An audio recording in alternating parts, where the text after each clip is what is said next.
Hello friends, welcome back to our channel ఈ సేవ మీ అందరి సేవలో.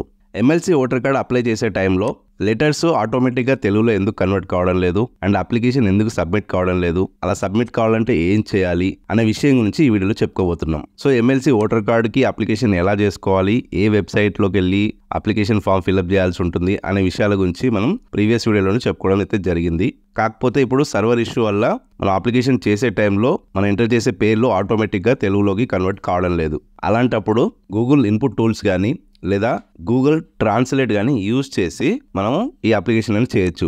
So for example Google translator English to Telugu అని ఓపెన్ చేసుకొని అందులో మీరు ఇంగ్లీష్లో పేరు టైప్ చేయగానే ఆటోమేటిక్గా తెలుగులో వస్తుంది. ఆ తెలుగులోని పేరుని కాపీ చేసుకొని ఇక్కడ కాలంలో పేస్ట్ చేయాలి.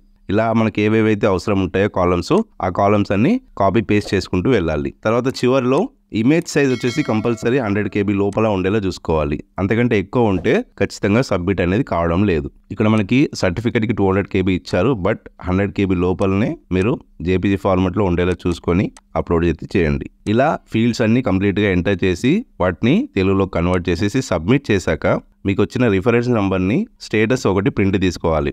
అప్లికేషన్ సబ్మిట్ అయిన 1-2 డేస్లో మీకు MRO ఆఫీస్ నుండి కాల్ అయితే రావడం జరుగుతుంది.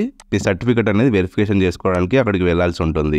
సర్టిఫికేట్ వెరిఫికేషన్ కోసం మీ ఒరిజినల్ డిగ్రీ లేదా provisional certificate and Aadhaar card, voter ID card అనేది తీసుకెళ్తే సరిపోతుంది. ఒక సెట్ జిరాక్స్ తీసుకెళ్ళండి అండ్ ఒరిజినల్ లేని వారు జిరాక్స్ సెట్ పైనే గెస్టెడ్ అనేది చేయించుకోండి. ఒకవేళ ఒరిజినల్ ఉంటే గెస్టెడ్ అయితే అవసరం లేదు. సో అక్కడ సబ్మిట్ చేశాక అప్లికేషన్ అనేది అప్రూవ్ చేయడం అయితే జరుగుతుంది. సో ఓకే ఫ్రెండ్స్, అర్థమైంది కదా? ఈ విధంగా ఎమ్మెల్సీ ఓటర్ కార్డ్ ని ఈజీగా సబ్మిట్ అయితే చేయొచ్చు. నెక్స్ట్ వీడియోలో మీ ఎమ్మెల్సీ ఓటర్ కార్డ్ అప్రూవ్ అయిందా లేదా అండ్ అప్రూవ్ అయితే ఎలా డౌన్లోడ్ చేసుకోవాలి అనే విషయం గురించి చెప్పుకుందాం. సో ఈ వీడియో మీకు నచ్చితే లైక్ చేయండి, మరి అందరికీ షేర్ చేయండి. ఇలాంటి మరిన్ని యూస్ఫుల్ వీడియోస్ కోసం మన ఛానల్ని తప్పకుండా సబ్స్క్రైబ్ చేసుకోండి.